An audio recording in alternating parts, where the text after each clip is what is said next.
Hello, welcome back to the pools. So we're doing chapter 5. There's only 6 chapters in the game. Something that a lot of people don't actually know or don't understand is that we're back in a room that was back in chapter 1, and that area is bricked where it wasn't before, and I'll show that by going into the next room. What you've got to understand is that we've gone through a few time anomalies. So time has changed inside this labyrinth for us, to the extent that the whoever bricked up the wall, not the clock off the wall, if you remember, that was back in chapter 1. But the layout of the labyrinth has also changed. So when it comes to the back rooms, the pool rooms, the labyrinth itself keeps changing, and we're going to see evidence of this later on. What I want to talk about in this video is the labyrinth itself, the layout. A lot of people don't understand, and what they, especially because the idea of the term level makes people think that they're going up. So if I was to enter into the pool rooms, which is level 37, most people think I'd have to travel through level 1, level 2, level 3, level 4, so forth. That's not the case. Going up level 37 doesn't mean up, down, right or left or whatever the case may be. We also know that the gravity, everything itself sort of has its own laws as well. Basically, level 37 used to be area 8, meaning that the pool rooms was the 8th area that it was ever chronologically discovered. A cluster was discovered, describing them in clusters. So instead of imagining, you can get an achievement by walking off this and landing into the water, which I didn't do. I landed onto a life buoy or a donut or something. So if you jump off, I'll do it again, and land in the water, you'll get the achievement.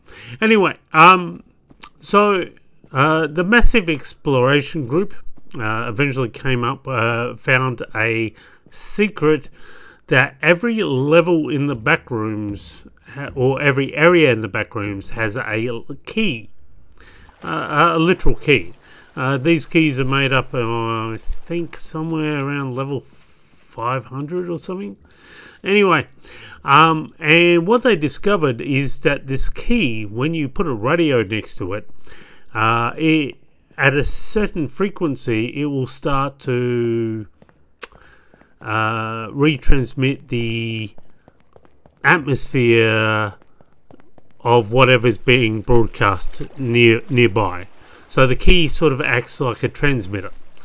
So if you're a level 1 megahertz, then that level will be called level 1. If you have a radio that's transmitting its atmosphere at level 457 megahertz, then that level becomes 457, etc. So the levels isn't so much as to the way they're discovered. Now that's pertinent, because that explains why, especially in this level, we're coming across levels or sporadically areas that don't quite fit the pool rooms. Like we'll come across the level 0 of the back rooms in this level, and we'll come across another level which I haven't identified yet. It's right at the end of the game, and I've asked the community, and the community proved useless and wasn't able to give any information whatsoever, which is a pity. I can't remember how many people are on the Reddit forum, and I even posted it on Steam, but both communities, all I got was word grammar Nazis, which is not really needed. I'm more after genuine. I would have been much more happy if someone gave me a genuine answer to the question posed. Anyway, so I want you to imagine for a second that instead of a building, which most people think the Backrooms is like a building where you just go up or down the level, I want you to imagine it as a plate of spaghetti. A huge, massive ball of spaghetti, and each noodle has a synapse connecting it. Now that synapse connecting each noodle is actually a doorway.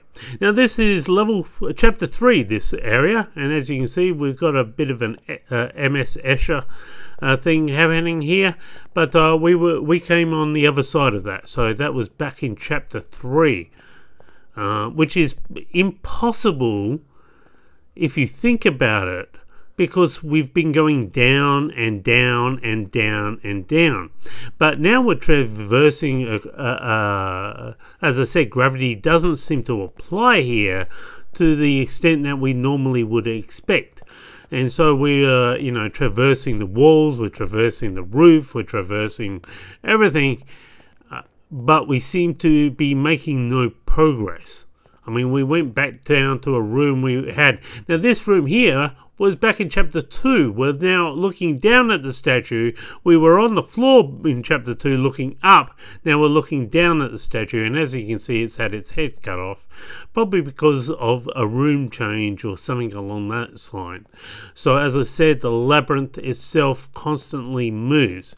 So you can understand why now this game seems to be sort of hinting that it's more psychological, that we're going deeper and deeper and deeper into a state of psychosis, while in this where we're getting lost and there's no coming back. We're getting so far deeply lost in this labyrinth that psychologically we're finding it hard to change. Now we're falling into, thankfully, into a pool of water, which just happens to be there.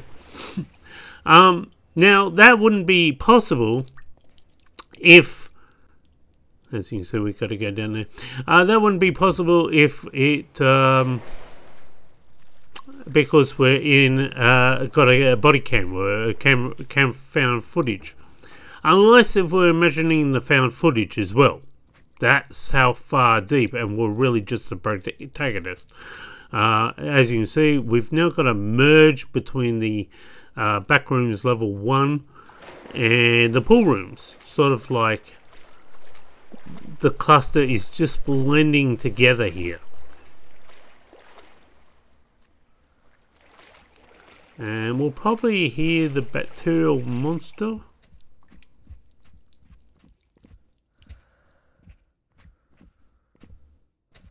I think the bacterial monster sound is on the left.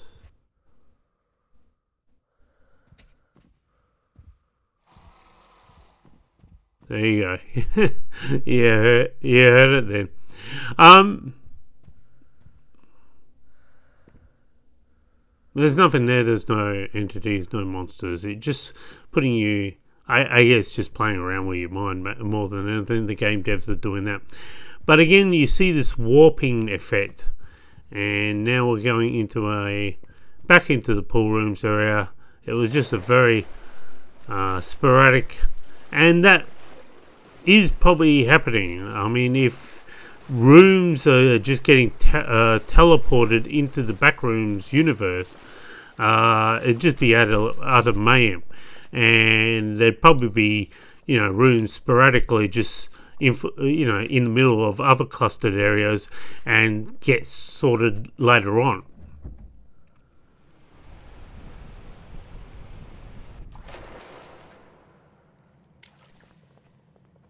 So now we've got some sort of theme park area happening here. Now, as I said, you can die in the pool rooms. There's a very massive sub-level to the pool rooms where deep cavernous water, and if you fall down, there's probably there's rumours of civilization down there. There's rumours of gigantic maybe monsters, though no one's ever seen them. As I said, The rumour is that the rippling effect is from the gravity of what's below, above it, or sideways. But as I said, if you imagine as a huge spaghetti, there is no up or down or right or left. You know, it's just a huge noodle maze. And again, now you can come this way for a bit of extra journey. It does loop up eventually to where you are before. Again, just playing on that basis, so you can walk on walls and roof and walls and tops and bottoms and who knows what ways up or down. And as I said, if it's true that we are in this massive level of psychosis, that we are imagining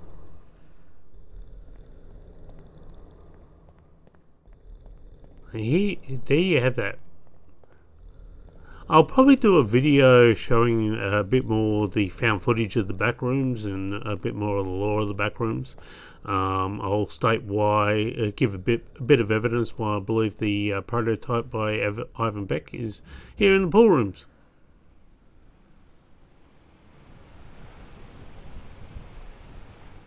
Now we've gone down and down and down and down and down, and I think this means we're going to, we do link up. Yeah, we're basically over the top of where we were, so when we fall down we'll connect to the other door that we didn't go down to, and we're probably falling down into another cluster area of the pool rooms. I'm not even sure this is part of the pool rooms. This might be another cluster area. It's really hard to identify. This might be an area itself that is unique.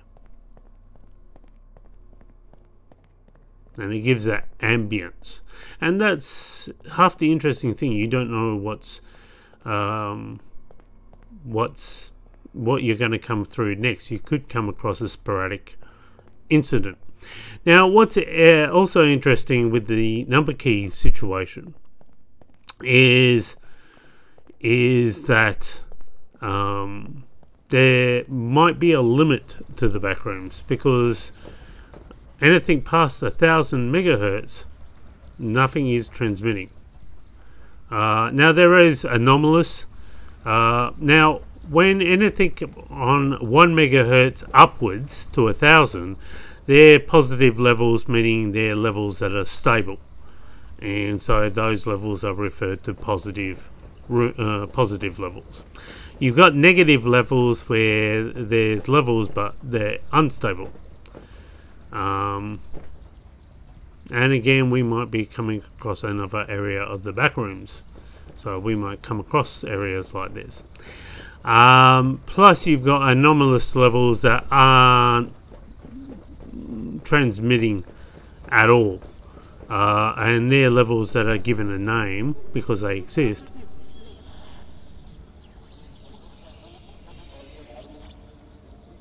So there you have a transmission.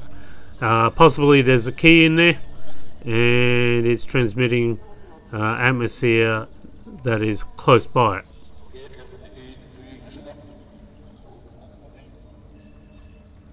But we can't get over there, so we can't get to the key. But I'm assuming that's what's over there. The other thing is, what was I going to say about the... And again, we're back into the level 0 of the Backrooms.